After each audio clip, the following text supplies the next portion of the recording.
নমস্কার বন্ধুরা, বনমালী কুকিংয়ের নতুন একটা ভিডিওতে সকলকে স্বাগত। আজ আমি একটি নিরামিষ রেসিপি করে দেখাবো। নিরামিষ দিনে খাবার জন্য খুবই চিন্তা হয়, কি করে খাবো। এইরকম কয়েকটা নিরামিষ রেসিপি আমি আপনাদেরকে এই চ্যানেলে শেয়ার করব। আজ আমি করছি কাঁচা কলার কোপ্তা কারি। সাবেকি একটি রান্না, অনেকেই খুব ভালোই করেন।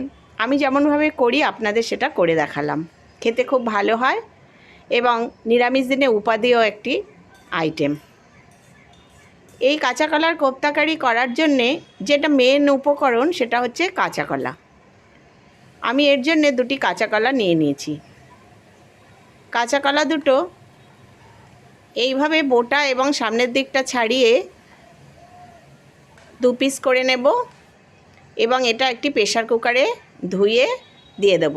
এর সাথে দিয়ে দেব একটা বড় সাইজের আলু 2 টুকরো করে। এবার একটু জল দিয়ে তাতে দিয়ে দেব সামান্য পরিমাণে লবণ আর দেব একটু হলুদ, যাতে কাঁচা কলাটা কালো না হয়ে যায়। এবার প্রেসার কুকারটি গ্যাসে বসিয়ে দেব। মাঝারি আঁচে একটা সিটি দিয়ে নেব, তাহলেই হয়ে যাবে আমার এই সেদ্ধ প্রক্রিয়া। এবার নামিয়ে ঠান্ডা করে আমি এটা ছাড়িয়ে নেব। অনেক সময় যদি আলুটা সেদ্ধ না হয় তাহলে কাঁচা কলা নামিয়ে রেখে আলুটাকে আরেকটা সিটি দিয়ে নিতে পারেন। আমার আলু কাঁচা কলা দুটোই সেদ্ধ হয়ে গেছে। এই যে কাঁচা কলার খোসাগুলো ছাড়িয়ে নিচ্ছি। এই কাঁচা কলার খোসা দিয়েও একটা রেসিপি করা যায়, পরে আমি করে দেখাবো। আর এখানে নিয়ে নিয়েছি ছোলার ডাল। এটা আমি রাতে ভিজিয়ে রেখেছি, হাফ কাপ মতো ছোলার ডাল ধুয়ে ভিজিয়ে রেখেছিলাম। এবার এটা মিক্সিতে আমি নিয়ে নেব।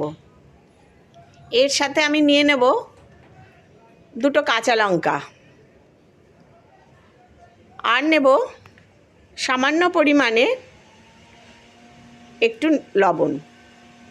এবার এটা পেস্ট করে নেব, ভালো করে ছোলার ডাল কাঁচা লঙ্কা সহযোগে পেস্ট করে নেব।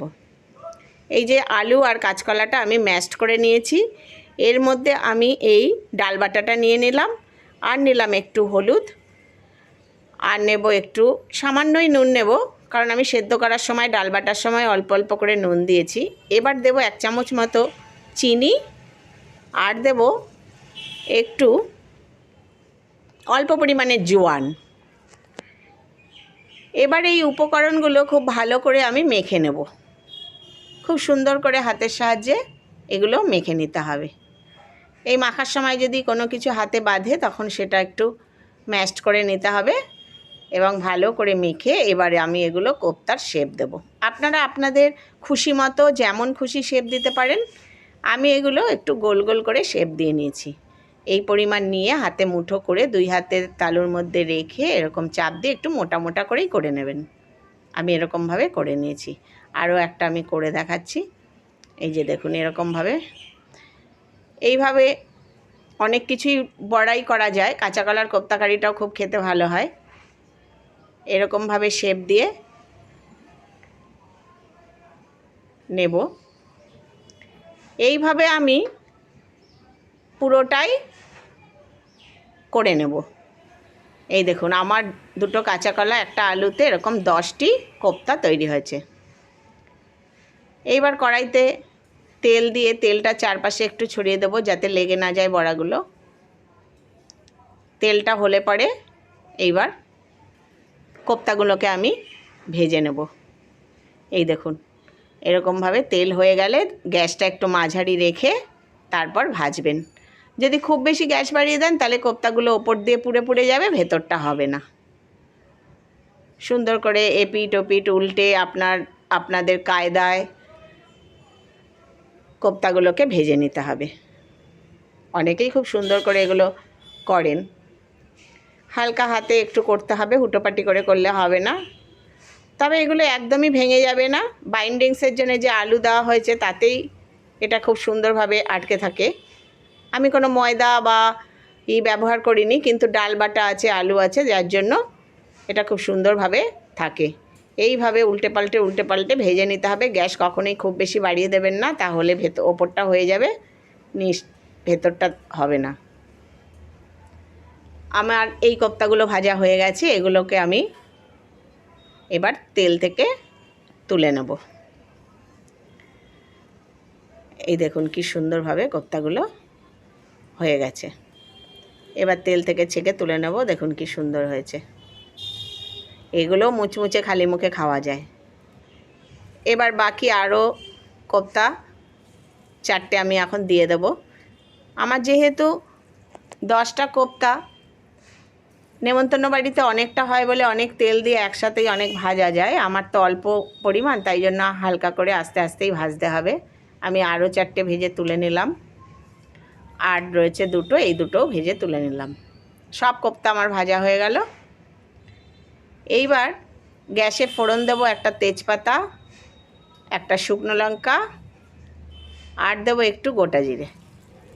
ব্যাস, এই ফোড়নটা গন্ধ উঠলে, জিরেগুলো একটু ভাজা হলে, আমি এর মধ্যে ডুমো ডুমো করে আলু কেটে রেখেছি। 2টো মাঝারি সাইজের আলু আমি কেটে রেখেছি ডুমো ডুমো করে। ছোট সাইজেরই আলু, এইটুকু হয়েছে। একটু নুন আর হলুদ দিয়ে এটা ভেজে নেব, খুব ভালো করেই ভেজে নেব। আপনারা যদি আলু না দিতে চান তাহলে শুধু কোপ্তা কারিও করা যায় আলু ছাড়া, কিন্তু খাবার সময় একটু আলু না হলে ভালো লাগে না বলে আমি একটু আলু দিলাম। আপনারা আলু ছাড়াও করতে পারেন। এই রেসিপিটা আলু ছাড়াও খুব সুন্দর হয়। আলুগুলোকে আমি ভালো করে ভেজে নেব। দেখুন আমার আলুগুলো ভাজা হচ্ছে। আমার রান্নাগুলো যদি আপনাদের ভালো লাগে তাহলে প্লিজ লাইক, কমেন্ট এবং শেয়ার করবেন। সাবস্ক্রাইব করে আমার পাশে থাকবেন। আমার একটা গার্ডেনিং চ্যানেল আছে, আমার শখের গাছপালাদের আমি দেখাই, বনমালী গার্ডেনিং, সেটাও দেখবেন আপনারা। আলুগুলো আমার ভাজা হয়ে গেছে। ভাজা আলুগুলো আমি তুলে নিলাম। এবার এই তেলেই আমি রান্না করব, আর বেশি তেল ইউজ করব না। এখানে দিয়ে দিলাম 1 চামচ জিরে বাটা, আমি এটা শিলেই বেটে নিয়েছি, এবং 1 চামচ আদা বাটা। এগুলো আমি শিলেই বেটে নিয়েছি। আর 1 চামচ দিলাম কাশ্মীরি লঙ্কার গুঁড়ো। আমি এখানে কোনো ঝাল লঙ্কার গুঁড়ো ব্যবহার করব না। আর দিলাম একটু হলুদ গুঁড়ো। এবার পুড়ে না যায় তার জন্য একটু জল দিয়ে মশলাটা কষিয়ে নেব। কাঁচা লঙ্কা যেহেতু আমি ডাল বাটার সময় ব্যবহার করেছি, তাই এই কোপ্তা কারি খুব ঝাল হলে ভালো লাগবে না। এই মশলাটা কষানো হয়ে গেলে এর মধ্যে আমি ভাজা আলুগুলো দিয়ে দেব। ভাজা আলুগুলো দিয়েও আমি একটু কষিয়ে নেব। এই ভাজা আলুগুলো, এইগুলো কষানোর সময়ই আলুগুলো প্রায় সেদ্ধ হয়ে যাবে। খুব ভালো করে মশলার সাথে আলুর সাথে কষিয়ে নিতে হবে। আর আলু যদি না দেন তাহলে আলুগুলো ছাড়াই ওই মশলার মধ্যে একটু জল দিয়ে দিতে হবে। জলটা ফুটে হলে কোপ্তাগুলো দিয়ে দিতে হবে। আমি যেহেতু আলু দিয়েছি তাই আলুগুলো মশলার সাথেই আমি কষিয়ে সুন্দর করে সেদ্ধ করে নেব। তারপরে সামান্য জল দেব। এই দেখুন এই সময় আমার আলু প্রায় সেদ্ধ হয়ে গেছে। এবার আমি এর মধ্যে দিয়ে দেব গরম করে রাখা 1 বাটি পরিমাণ জল। এই দেখুন আমার আলু প্রায় সেদ্ধই হয়ে গেছে। এবার আমি গরম করে রেখেছি জল, সেটাও 1 বাটি মতো পরিমাণ দিয়ে দেবো, কারণ কোপ্তাগুলো ঝোলটা টানবে। আলুগুলো আর একটু বাকি যেটুকু আছে একটু সেদ্ধ হবে। আপনারা আলু না দিলে এই জলের পরিমাণ আরও কমিয়ে দেবেন। এবার এটা ফুটে উঠলে একটু সেদ্ধ হয়ে গেছে আলুগুলো, এবার আমি দিয়ে দেবো কোপ্তাগুলো। এবার দেখুন কোপ্তাগুলো দিয়ে দেবো। এই কোপ্তাগুলো ভাঙবেও না, কিছুই হবে না, এগুলো রসে ভরে থাকবে। খুব সুন্দর খেতে হয়। যারা করেন তারা তো জানেনই, যারা এখনও করেননি তারা আমার মতো একবার করে একবার খেয়ে দেখবেন। দেখবেন খেতে কিন্তু খুবই সুন্দর হয়, টেস্টি হয়। এবার এটা ঝোলের সাথে একটু 2 মিনিট ফুটতে দিতে হবে। কোনো ভয় নেই, এগুলো ভেঙেও যাবে না, বরঞ্চ রস ঢুকবে। এই যে আমি এবার গ্যাস কমিয়ে দিয়েছি, আমার হয়ে গেছে। এবার একটু ঘি দিয়ে দিলাম, ঘিটা মিশিয়ে দেব। আর দিয়ে দেবো একটু গরম মশলার গুঁড়ো। ব্যাস, আমার রান্না কমপ্লিট। এবার এটাকে একটু ঢেকে রাখবো। ঢেকে রেখে ঘি গরম মশলাটা দিয়েছি, এবার নেড়ে দিয়ে মিশিয়ে নিয়ে এবার এটা একটুখানি ঢেকে রাখবো।